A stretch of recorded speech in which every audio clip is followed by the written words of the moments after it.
Thank you so much for joining us today for the Pastor's Potluck Podcast.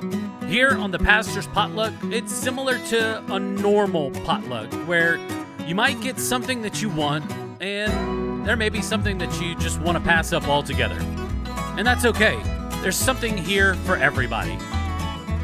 Our goal here is to encourage you and maybe in the process entertain you. If you're ready, let's dig in.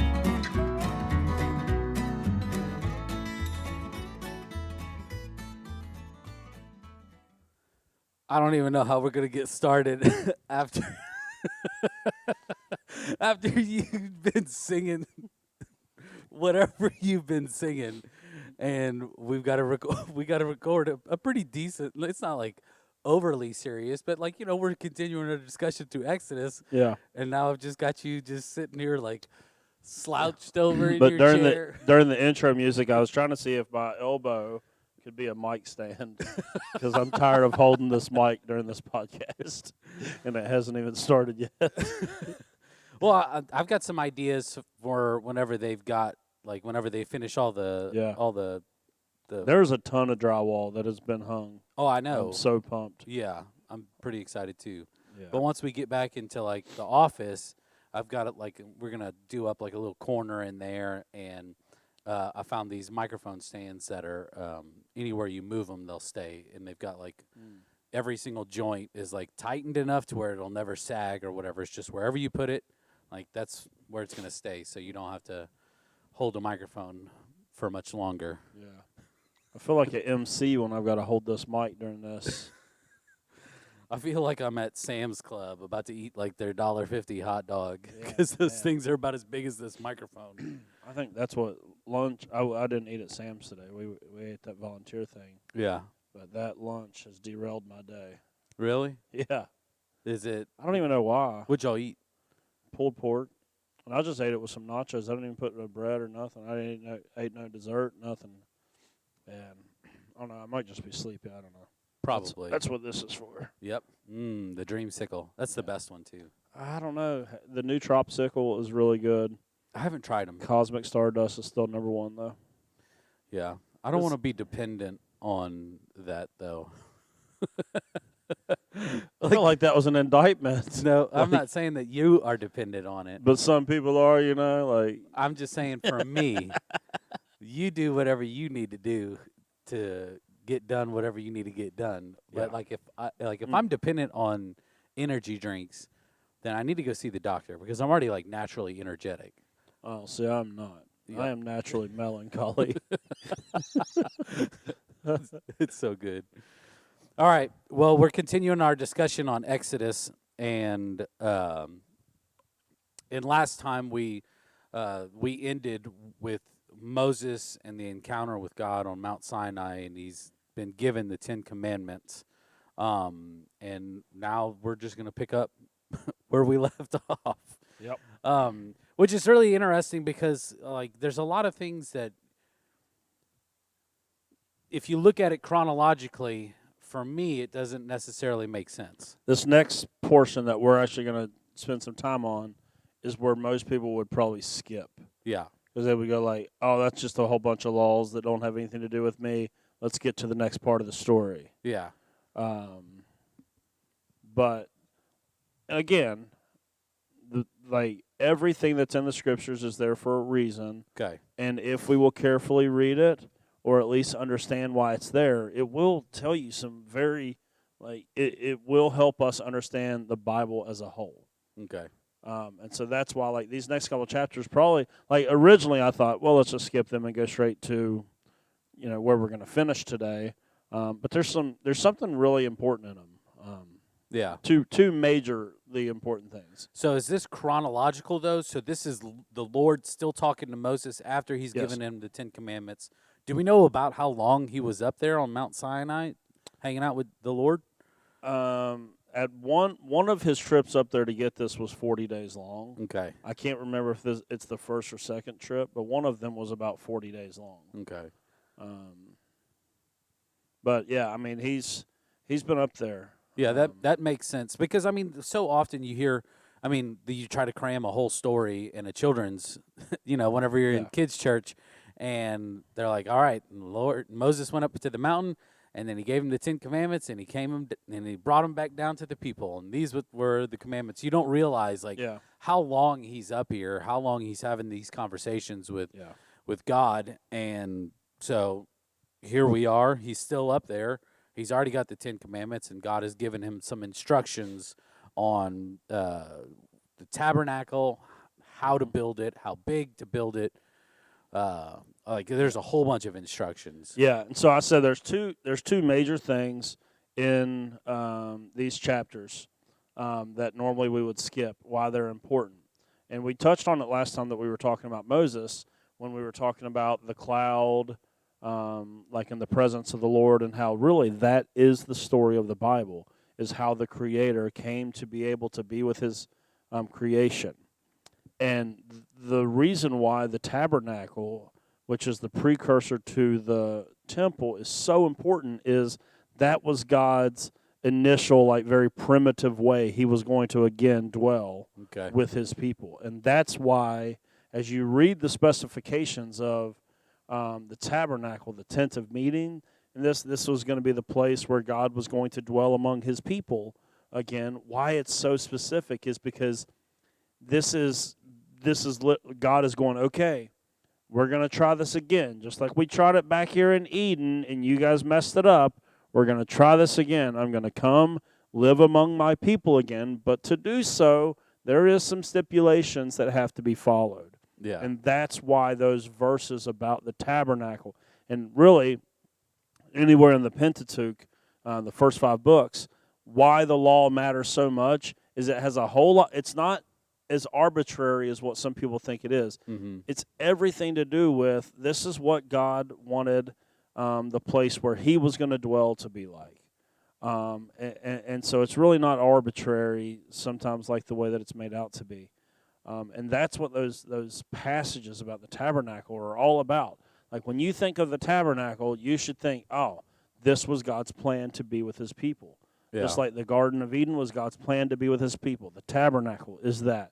Eventually, the temple will be that for a season, but it's not the final thing. Yeah. Then Jesus comes, and again, before I say the Jesus part, the tabernacle and the temple are meant to be like little Garden of Edens. Yeah. Right? That's why when you see the imagery in them, you see these heavenly things, you see these earthly things.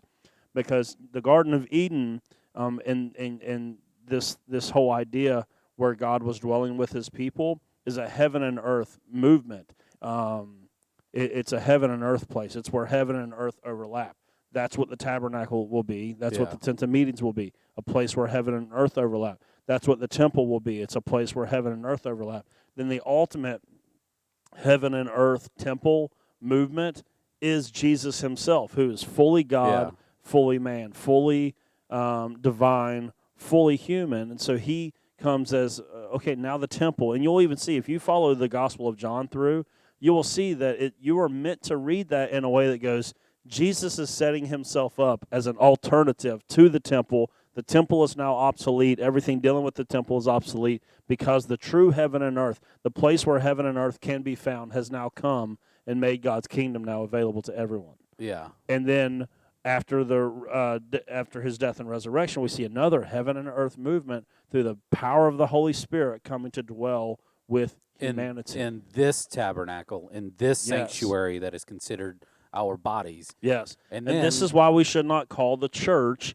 the house of the Lord, and that's why you should not call the room we're sitting in right now the sanctuary, because post-Pentecost, the Holy Spirit coming, Paul's writings have made this super clear. Humanity that has put their faith and trust in Jesus Christ is now the new heaven and earth movement. We are heaven on earth to all those who are yet to come to the saving knowledge of who Jesus is. That's the role that we are meant to play. And again, you know how like up in arms I get over this topic. And the problem is, if we're the heaven and earth movement that the creation is waiting on, well, then if we get in the mindset that this is the heaven and earth place, this room that we're sitting in right now, then heaven and earth are only overlapping 1 hour a week for most people. And that's a really Yeah. sad reality when there's 168 hours a week that heaven and earth are overlapping Yeah. in the life of the believer. And so I'll think that my whole goal is, let's make sure I get that 1 hour a week in. It's like, no, you're supposed to be a heaven and earth movement everywhere you go. Yeah. And and that's why language matters so much. And so to go back to these late chapters of Exodus, like that's when you think of the tabernacle and the tent of meeting that is going to play such a big role in the life of Israel up until until Solomon builds the temple. Yeah. This like nomadic clan that's moving around, they had to have a way to have the manifest presence of God with them. That's why those chapters are there. Because post Sinai, where they're getting the covenant, they're going to be moving out. And so they needed instruction on, okay, the living God wants to live with us. Here's how we can make that happen. And that's why you shouldn't skip those chapters when you read through, because they're so important. Yeah. Because at the very least, what you should be getting out of this is God was making a way to be with his people. Yep. And that will make those kind of like dry chapters. And I'm there right now. I'm in Numbers in my Bible in a year plan right now. Yeah. I'm in Numbers, and it is dry. But if you'll train your mind to go, but listen, this is how the living God came to be with his people. And if that's all you get every time that you go and read those, that's enough, because that's all ultimately pointing forward to Jesus and the Holy Spirit, how the living God came to live with us. And that's why those chapters are still so important all these years later. Yeah. One of the interesting things that I find, like whenever you read through some of these things, is, the plans for the ark. They've got plans for a table, and they've got plans for this ginormous lampstand, and then plans for the tabernacle. And if you look at the amount of material that is needed just for like the lampstand, it was like 70 plus pounds of gold. 75, I think, is what it is.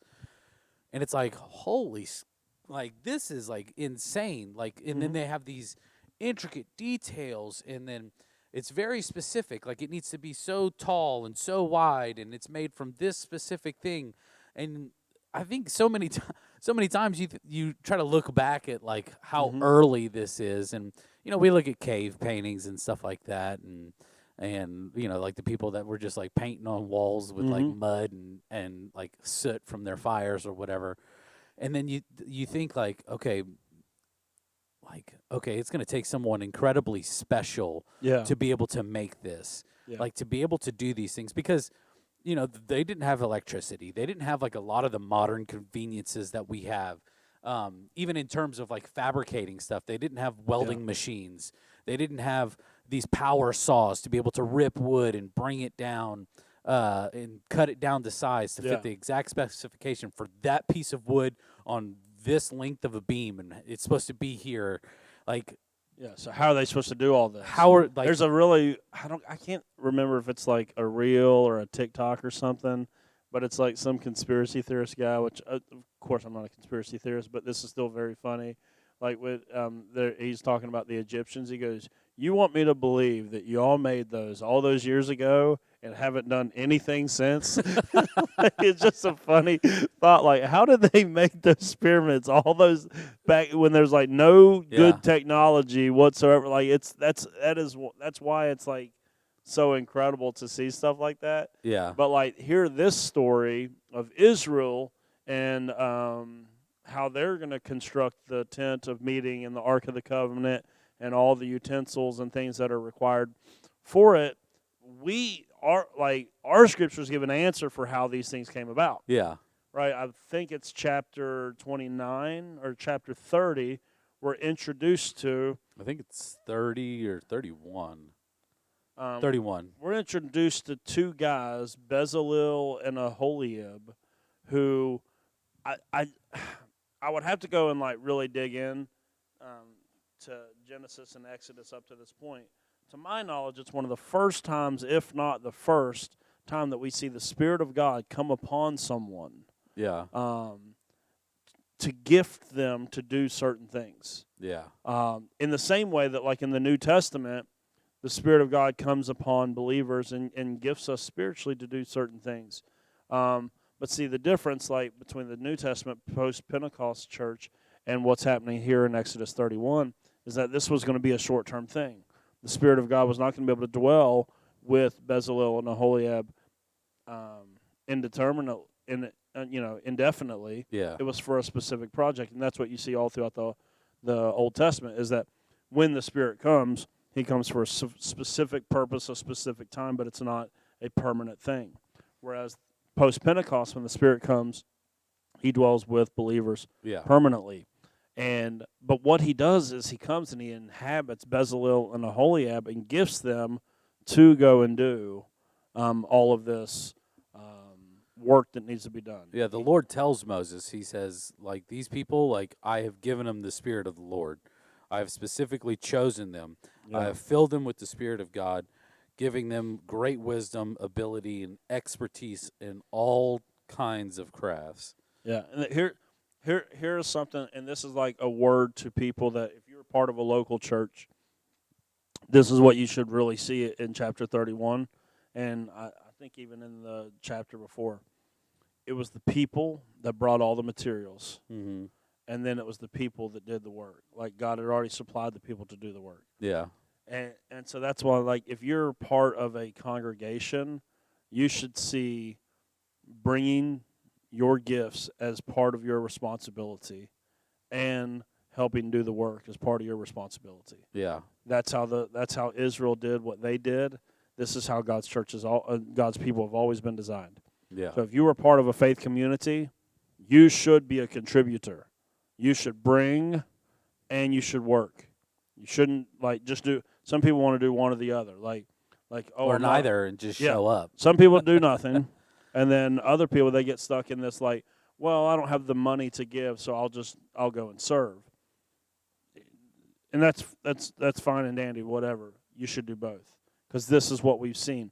The whole Bible is full of examples of contributors, people who give and people that work, not doing one or the other, but it's both.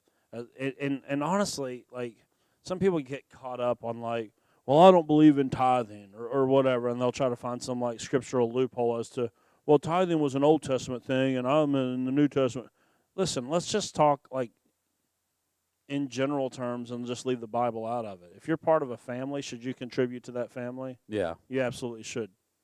Right? Like it's the reason why you make your kids do chores. Because I have to tell my son this all the time. I have to tell Landon this all the time because he hates doing chores. But what kid doesn't hate doing chores? And he'll go, because sometimes he has to do chores because he gets in trouble. Yeah. Right? And other times he just has to do chores because he's part of a family. And so, like, I'll tell him, like, hey, clean your room or take these clothes upstairs or whatever. He'll go, but I didn't do anything. I said, son, I'm not asking you to do this because you're in trouble. I'm asking you to do this because you're part of this family. Yeah. And to be part of this family means that you have responsibilities. Yeah. And so when you're part of a local church, whether or not you see it scripturally or not, listen, you're part of a family. So you have a responsibility. The bill falls down at your door as much as the next person to give and to work. Yeah. It's part of being a family. And if you're part of a group of people and you don't contribute, I mean, can you really say that, like, the Spirit of Jesus that was generous and self-giving and all about others, like, can you say that you're really modeling that if you're part of a group and all you do is take from the group and don't contribute? Yeah. You get voted off the island real fast. Yeah, those two things don't seem consistent whatsoever. Well, you got to think about it this way. Like, if my relationship with my wife, which is second in my world, my relationship with Jesus is number one. Number two would be followed by my wife. If I'm not bringing something to this relationship, but also working hard at it, then my relationship with her is going to suffer. Yeah. So if I'm not providing and if I'm not giving up my time to do things for her and it's going to suffer. Like, why would my relationship with Jesus be anything different? If I'm not bringing something and offering something and then also giving my time towards what he's asked me to do, like, my relationship with him is going to suffer. Like, you can't just throw money at a problem and expect it to fix. Yeah. I think it's good that we have people that give money, but you have to show up too. Yeah. Like if we're moving chairs, hey, I can move a chair. Yeah. I This could is paint, one of I those- could do this, I could do that, and I could just volunteer my time to This is make one of things those happen. things that you like. If you really get it, you don't need a verse for this. No. It's just intuitive to anybody that's a part of anything. It's intuitive. You go, you're part of this, so you should contribute. And to not not contribute means you're not really part of it. Well, anybody that's been that claims to have a relationship with Jesus, and there's people that have gone before you who have done Mm-hmm. of the giving and the serving, and done both of them really well. For this to be able to last as long as it has, this message of Jesus, and for churches to continue to do that, people have brought those things so pastors can do the ministry locally in their area, but then other people have come up Yeah. beside them and says, look, I realize that you can't do all this on your own, and I think that we're better together if we can partner together, and Yeah. then two sets of hands are better than one set of hands. And this is exactly what we see in the story too. And here's the crazy thing, because everybody got on board with giving to it. Mm-hmm. They actually brought in so much that Bezalel and Aholiab are overwhelmed, and they go, "Tell them to stop bringing. We have too much." Yeah. And here's the problem. So with Israel, everyone's giving everything that they can because this means so much to them. This Yeah. mission that God has given them of Him living in their midst, it means so much to them. It's captured their hearts so much. They give so much that they go like, "Oh, that's enough. It's Yeah. enough." How many churches do you know that are in that situation? They're going, "Oh, please stop giving us so much of your money." Like no Yeah. churches are in that situation, and the problem is because only about 10% of those communities are participating in the mission, whereas with Israel, I mean, this is overwhelming participation, and that makes a huge difference in the resources, Yeah. right? I mean, like churches get a bad rap and have had a bad rap, and some of them get it honestly, and some of them deserve to get a bad rap for being like all about money. Yeah. But at the same time, like what you have to realize is like all of this costs money, right? And like so sometimes they have to be about money, and talk about it and preach about it and like Yeah. have these times of offering and stuff that people don't really like. But it's like, well, you love this church so much because you show up so consistently, but like we can't keep the lights on if nobody gives any money towards it. We Yeah. can't like go and feed hungry people if you don't give us money to go and to do that. And so it's like sometimes people are like, "Oh, the church only wants your money," and it's like that's not true. But sometimes like churches give at such a low level Yeah. that like the pastors and the elders and the staffs of those churches don't have much of an option. Yeah. Whereas with Israel, like everyone's giving, so there's a surplus. All the needs are taken care of, and they don't have to. They don't like instead of saying, "Oh, I'm sorry, we need you to bring more." They go, "Okay, we got what we need." Yeah. Right? And wouldn't that be a fun place to be at in a church? If a church could go, "Hey, we got what we need. Now we can really go and bless." Yada yada. Like, Yeah, it's incredible. I mean, one of the things that that you and I have talked about a couple of times is just the immediate need that's in our area that we just want to fight against, and that's just kids within the same zip code or maybe just one over that go through a day and maybe get one meal, and there's some kids that just have days where they just don't eat anything at all. unless they're at school. Yeah, like that's heartbreaking. Yeah. To think that we live in the greatest country in the world and like there's just poverty and that people are not even being able to get food. But what a great opportunity for the church to be able to step in and just say we want to help feed Yeah. these kids. Yeah, the churches that are fully funded the way that they need to be can actually improve their communities, but most churches are never fully funded. Yeah. I was reading this book about probably 2 years ago, and it was called, hold on, it's going to escape me. Something about like God doesn't need your money or whatever. It was a book about stewardship and about the church and money and stuff. And he was telling this story about giving, and he was saying, Do you know the role of special forces, like in a battle? The role of the special forces, which this was something I learned. Special forces go in to disrupt supply lines to make sure that whatever the army needs to take ground against the enemy, that they don't get it. Yeah.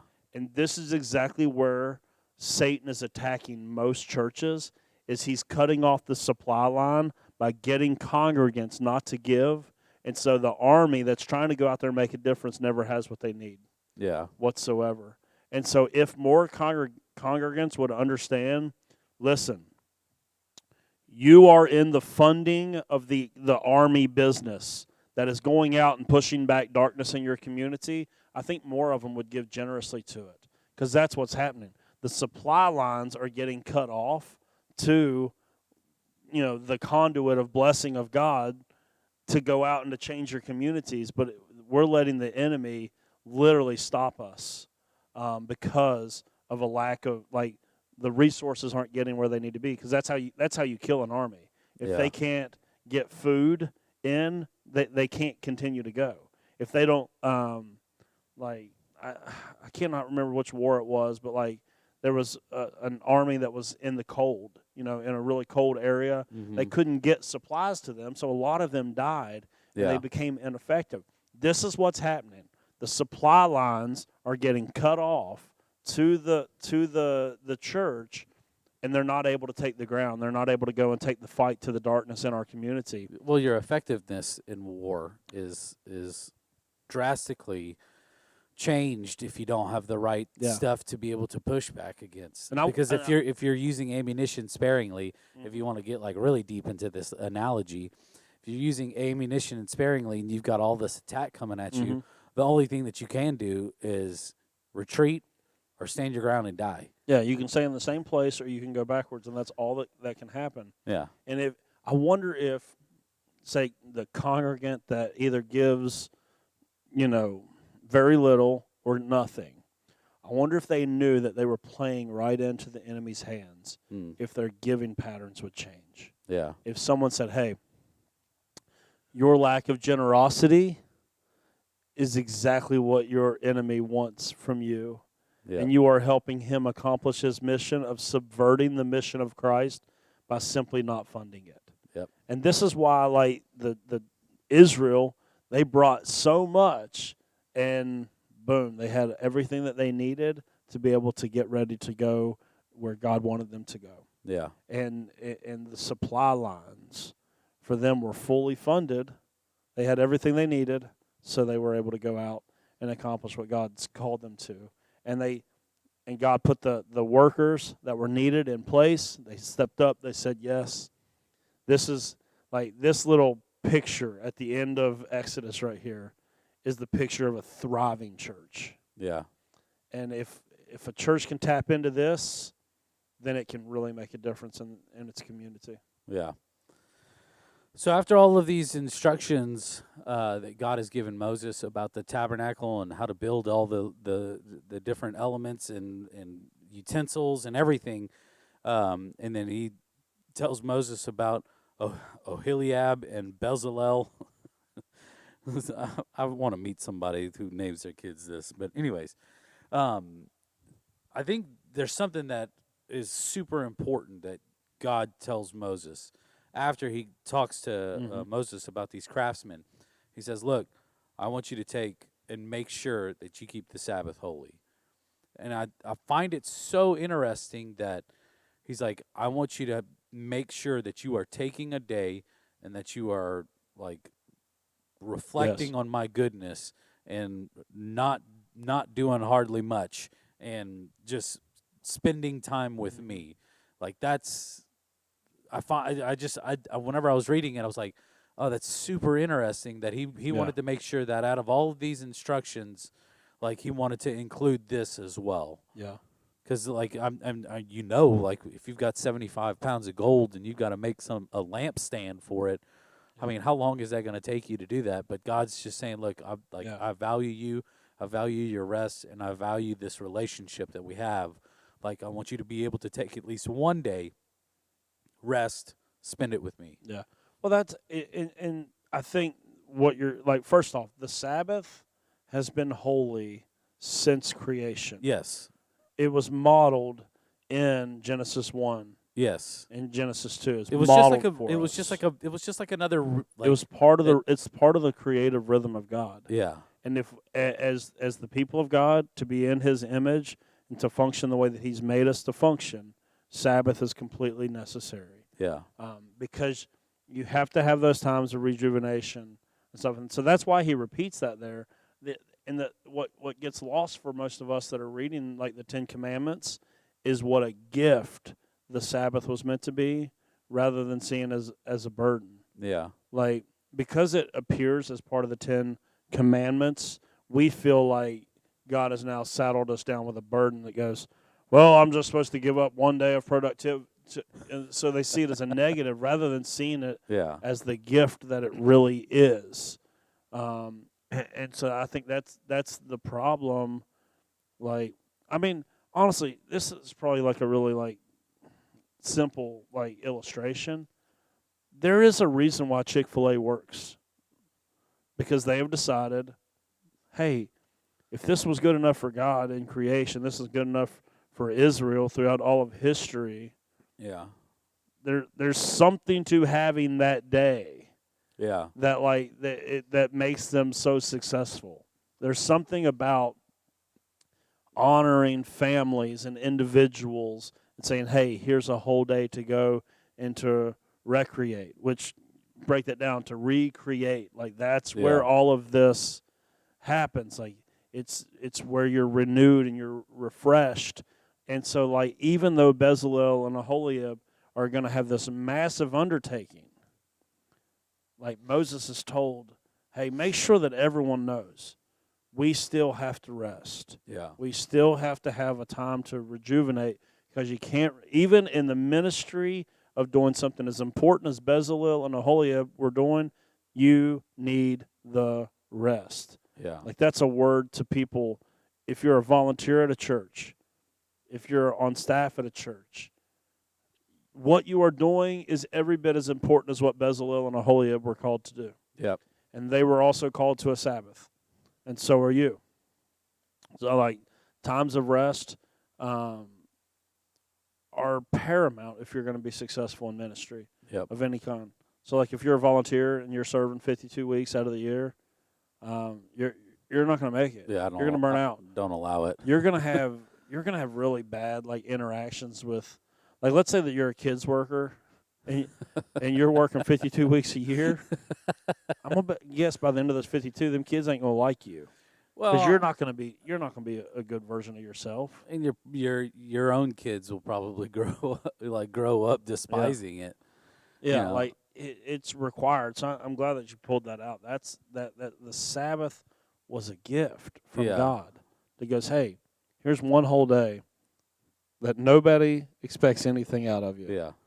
It's a whole day for you to just get refocused, re-energized, and ready to get back on mission for the other 6 days. Yeah. So the scripture that I found really interesting, and this is why it still applies to us today, because it says in Exodus 31, verse 16, it says, the people of Israel must keep the Sabbath day by observing it from generation to generation. This is a covenant obligation for all time. Mm-hmm. That's what the Lord said to Moses. It is a permanent sign of my covenant with the people of Israel.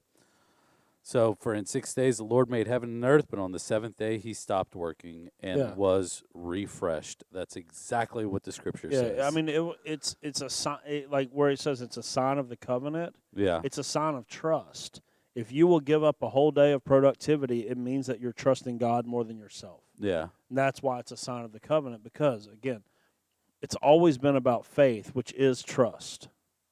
And so the Sabbath is you going, I'm taking my hands off for a whole day to focus on rest and restoration and the Lord and His goodness, because I trust Him, that He'll take care of whatever these things are that sometimes feel so much more important.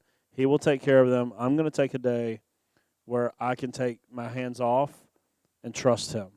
Yeah. And that's why it's a sign of the covenant, because really what you're doing whenever you, in whatever it is that you do in life, whenever you take a day to Sabbath, you're going, okay, God, you seem to think I can do everything I need to do in 6 days. Yeah. So I'm going to trust that. That's the whole purpose of the Sabbath. It's every week reinstilling my trust that, okay, I'll go grind it out for 6 days. Yeah. But I'm going to trust the Lord on the seventh, that He's going to keep all the balls in the air. He's going to keep all the plates spinning, Yeah. just like He does for all of creation at all time. Yeah. Right? And so I can just trust that He's going to take care of that. Yeah. The Sabbath is the ultimate sign of trust, and it is an absolute gift that to neglect it will bring detriment to your life. Yeah. Yeah. So after this interaction with God, and he's given them all the commandments, he's given them all the instructions, told the people who the craftsmen were, told them to take a day of rest. Moses has probably got to be feeling really good about himself. Just in cloud nine. He's got the commandments in his hand. He starts making his way down the mountain. He meets up with Nathan, or is it Joshua? I think it's Joshua. And, And so he meets up with Joshua partly down because, remember, Moses was on his way up. He says, y'all can't go any further. Yeah. And so meets up with Joshua, and they start making their way down the mountain. And there's just ginormous ruckus going on in the camp because the people of Israel had convinced Aaron to build this giant gold calf. Mm-hmm. And you and I were joking about this beforehand, but like what happens afterwards is Moses comes down, and like he's like, they figure out that they initially they thought there was like a war going on in the camp, and as they get closer, then they realize, oh no, it's like a celebration, and so they realize that there's this ginormous golden calf, and that the people of Israel they're worshiping, some of them, and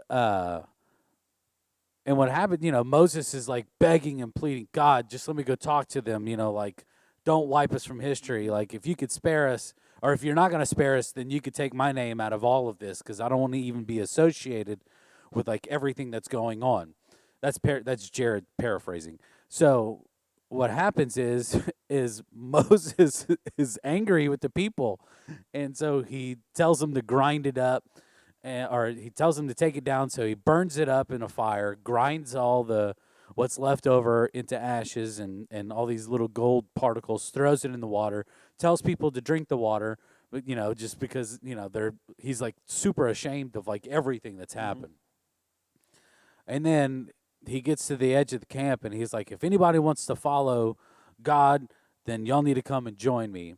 And so those people go and follow Moses, and while the other people that were worshiping the calf were still hanging around.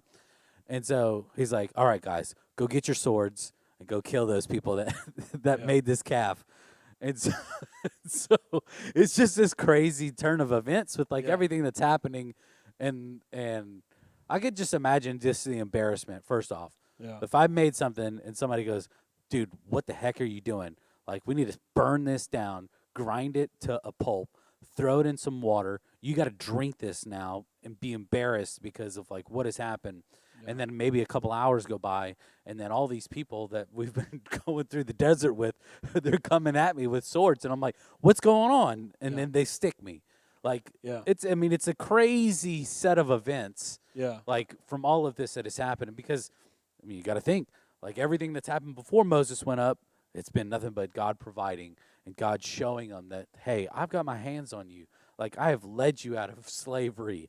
I've let you cross through this ginormous body of water onto, like, through dry ground.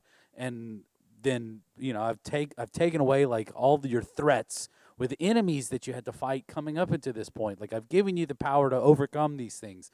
And all you have to do is trust me. Yeah. This is what a lack of leadership will always do. Yeah. Right. Moses' absence, the people don't have the one that they've been leaning on in this moment, and so this is what a lack of leadership will do. But there is something in this golden calf story that is so important that I think I probably didn't understand this till about three or 4 years ago. And you'll see how it's going to tie a bunch of threads of the whole story of the Bible that I'm constantly trying to tell together. When Israel builds this calf, they were not worshiping a different God. They said, let's make an image of this God that Moses is telling us about, because they wanted something to worship. Yeah. They were not following after another God. Now, the Ten Commandments, as Moses knew it, he hadn't yet made it down there. There's one of the commandments is you shall have no graven image. Yeah. Here's the problem. Every other god in the ancient Near East had an image. Yeah. Right? Every god that was worshipped had an image. That's why idols were so big. Statues, pieces of wood, whatever it would be. All of them had images. The God of the Bible that has revealed himself to Israel says no images. Why? Because it can't be contained in just to one thing. Yeah, right? but think more about it. He already has an image. Jesus. No. He's already I'm missing something. Give me a sip of that. Okay. He's already put his image in creation, in every single human being that's ever lived. Oh, that's right. Genesis We were 1, 26 and created in his 27. image. We are created in the image of God. So the reason why the Creator needs no statue, no piece of wood, no piece of metal as his image by which you can worship is because he has already placed his image in his holy temple. This is what's going on at the golden calf. This is why this is such a heinous event, is that like the golden calf, they still thought that, oh, no, we're still with this God, but let's make him an image. Mm-hmm. Since Moses seems to have abandoned us, he needs an image. He doesn't need an image because he already has his image. And his image is humanity. I've never made that connection ever. The reason why God is so offended by images and idols is because he already has his image, and he stamped it on every single one of us. Because every person that we come in contact with that is an image bearer of God is so much more valuable than any piece of gold, any piece of wood fashioned into anything. Like that image of God in that person is more valuable than any of these precious idols and commodities and things like that. That's why this story that's why there was that's why Moses goes, grind this thing down, you're going to drink it, and all of this because they have made a really serious error thinking that this God was like all the other gods. This God is not like the other gods. See, and this is where how you interpret Genesis 1 and 2 really matters. I'm in the camp where I would say I am fine with just about any of your interpretations of that, so long as we agree that what God is creating in Genesis 1 and 2 is some sort of heaven and earth structure, which heaven and earth structures are temples. And what every ancient Near Eastern god and every ancient Near Eastern people would do is they would take an image and put it in the temple. And that's what God did in Genesis 1 and 2. He created a cosmic temple of sorts, this place where heaven and earth overlaps. And then what did he do? He put his image into that temple. So therefore, this God doesn't need a piece of wood to stand in place for him. He's already put humanity in his creation to go and show the whole created order what he is like, to go and show them what he's like. And I know there will be people like if you grew up, young earth creationist, very fundamentalist, I'm fine with your views on that. I'm just saying this way of looking at Genesis 1 and 2 seems to be a pretty logical way when you see how important this strand of the image bearers of God is throughout the whole of Scripture. It kind of should inform the way that we read Genesis 1 and 2. Yeah. And I think that's what's going on is you have this heaven and earth place like the temple where God has placed his image. And again, so when Moses comes down and goes, oh no, they don't understand who this God is. Remember, and this is the problem. In Genesis 11, before Abraham is called and this whole story even began, Genesis 11, I preached about this last August. I said, if you don't understand what happens in Genesis 11, the rest of the Old Testament really will escape you. And if you remember in Genesis 11, the people are building the Tower of Babel, and I taught how that was probably a ziggurat, which a ziggurat was meant to be a stairway for the gods, Yeah. and it would always be next to the temple. It was meant to be a stairway for the gods to come down into their temple, and at the top of that, they would have this like place for them to sleep and food and all of this stuff because they thought that the gods had the same needs as humanity. Yeah. And again, the reason why what we're finding out is the God of the Bible is not like all these other gods. Yeah. He doesn't have needs that we can meet for him whatsoever. Yeah. And so what the people were doing when they were building the ziggurat is, again, showing they don't understand how this God is so different.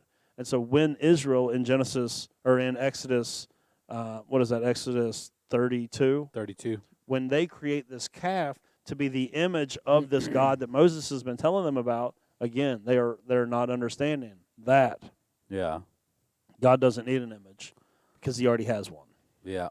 And they deserve to drink that ash and Yeah, gold. and that's why it ended up being such a heinous thing. Dude, like this whole, like whenever you said that and I'm like, it just clicked in my head. I was like, I'm just an idiot sometimes. But no, but like, No. but like I know I shouldn't feel like that. But like sometimes, like whenever we have these conversations, I hope that other people are having like these aha moments. Yeah. Like, because what a better way to have a relationship with Jesus if you can better understand like these concepts that are in the Bible that are not necessarily written out, but they're there. And you need somebody just to shine a light on them. Yeah, because once you see it, and look, I know what I just said about Genesis 1 and 2, if you're a fundamentalist, you're a young earth creationist, you're going to go, that will drive you crazy because you're going to think that I'm off in some far like liberal camp on this. And I'm going, okay, maybe you're not a fan of John Walton or N.T. Wright or other guys that interpret Genesis 1 and 2 that way. That's fine. But at the very least, just give me this. That what God was doing was creating a dwelling place for himself. Because that was clear that his intention, especially in Genesis 2, it was clear that, and even in the first part of Genesis 3, that his intention was that this was going to be his home with his creation. And where does God dwell? In a temple of sorts. Right? So at least give me that and say within that temple, he has put his image just like every other ancient Near Eastern religion. Yeah. You may not be a fan of John Walton and all those guys that say they're heretics or whatever. They're liberal theologians or however you want to put it. That's fine. You can go off on that tangent all you want. But I'm saying I don't necessarily agree with everything that those guys have ever said about Genesis 1 and 2. But I do see the Creator God creating a temple and putting his image in humanity, which ends up being a really, really important thing to see in Genesis 1 and 2 throughout the rest of the Scriptures, because the rest of the Scriptures are tracing out the story of how the Creator came to live with his creation, who is ultimately made in his image. Yeah. And if you miss that in Genesis 1 and 2, you miss it again in Genesis 11, that this God is different than other gods. You miss it again in Exodus 32, that he doesn't need a golden calf to be standing in his place, because all those people standing around there were already made in his image. Yeah. You miss all of that, then what happens is you take a truncated view of this beautiful story that's being woven together through the story of Israel and then ultimately the New Testament church about how the Creator just so badly wants to be with his creation, and you whittle it down to just like, humanity, you're bad because you sin, and Jesus had to come and take your punishment, which all of that is true, but that is a small version of this grand story. Yeah. That is such a small version. If that's the only version that you have or that you want to grasp a hold of, I think it'll be enough for you, but like I feel like you are going to like miss out on like this grand story that God is painting and how you get to be a part of it. Yeah. Because if the Bible for you is nothing more than a way for you to get your sins forgiven, then that's all you'll ever focus on, rather than like you were made with a purpose, on a purpose in Genesis 1 as an image bearer, and that fact alone should inform the rest of your life of how you should live. Yeah. It's funny, like, whenever you look at what Jesus said, love the Lord your God with all your heart, all your mind, all your soul, and all your strength, and then love others. Jesus at that time was just like, yes, it's a good thing morally, but there's more to it. Yeah. Whenever that connection was made, like, that's where my mind is gone. It's like, what did Jesus say about these things? It's because, yes, it's a good thing to do morally, to love your neighbor, to go out of your way to help them. But they're also image bearers of God. Yeah. So, is this my new favorite episode? I think so. And now we're going to get to my least favorite part on your favorite episode. I know. Let's do it. Last time we did this, it wasn't too bad. It wasn't so too bad. Let's hope for another. Mystery meat time. Let's Gosh, it's cold in here. go with it. It looks long. This one's actually. I don't like that ominous laugh. Yeah. Would you rather have the ability to read the minds of everyone in the world, or to be able to move objects with your mind? Move objects. Yeah. I am far too insecure to be able to. If I don't want to know what everyone thinks about me, I'll tell you that much right now. I don't want to know what I everyone. was thinking the same thing. I'm like, I want to don't- move stuff. I want to move stuff with my mind. Yeah. First off, because that would be totally dope. But second off, I don't like, especially all my like fundamentalist friends, if they were to happen to hear what I just said about Genesis 1 and 2, I don't want to know what they have to think about me right now. Yeah. I'm just thinking I want to relive like Mary Poppins, like whenever it's like time to clean up the house, and she's like, Yeah. I just want to walk around just singing Yeah. that spoonful of sugar helps the medicine go down or I'm down with whatever, that. and just whistle and have birds come up to the window while all my clothes are getting in and out of the washer and dryer. I like that scene in Bruce Almighty when there's traffic and he just like he parts the cars like the Red Sea. Like that's what I would much rather move objects with my mind all I thought day. you were going somewhere else with that, but anyways. Yeah, he just moves the cars and he's able to drive right down the middle of them. Yeah. That's what I'm all about. Like right now, I want that Alani Nu, and if I could just summon it over here without having to bend forward again, that would make my day. Yeah. But then you could also have a whole lot of fun moving objects. Like I could take your hat off right now. No, I don't want And that. just like move it up and down on your head and move your glasses in and out. See, that would be so much fun. yeah. I would go with that. That stuff you ate giving you a stomach ache, let me help you bring it back out really quick. Yeah, see, that would be so much fun. Cleaning would be a cinch. That's what I'm saying. My though. house would always be clean for the first time ever. I know. Yeah, this would. I wish there was a way to make this happen. Elon Musk, get on it. Yeah, he's doing that Neuralink. Yeah, I don't want anything to do with that though. I don't know much I don't about look. it, but I don't. I'm not of the camp that's like, oh, this is a mark of the beast. But you better not be. No, yeah. I'm not in that camp, but I just don't. I don't know. Look, I deal with electronics every day, and there's always something bad happening. And so this Neuralink that he wants to put in people's brains is just something shorting out, and then I'm just. Yeah. I don't want anything to do with it. It's not trusted. All right, we did it. Yep, we did it. You did it too, guys. Thank you so much. Have a good day. Thank you so much for listening in with us today. We really appreciate it. If you haven't done so already, go ahead and hit that subscribe button. You can also follow us on social media, on Facebook, Instagram. You can also watch the video version of this on YouTube as well. All you have to do is search up the Pastor's Potluck Podcast. From all of us here, we want to say thank you, and we'll see you next week.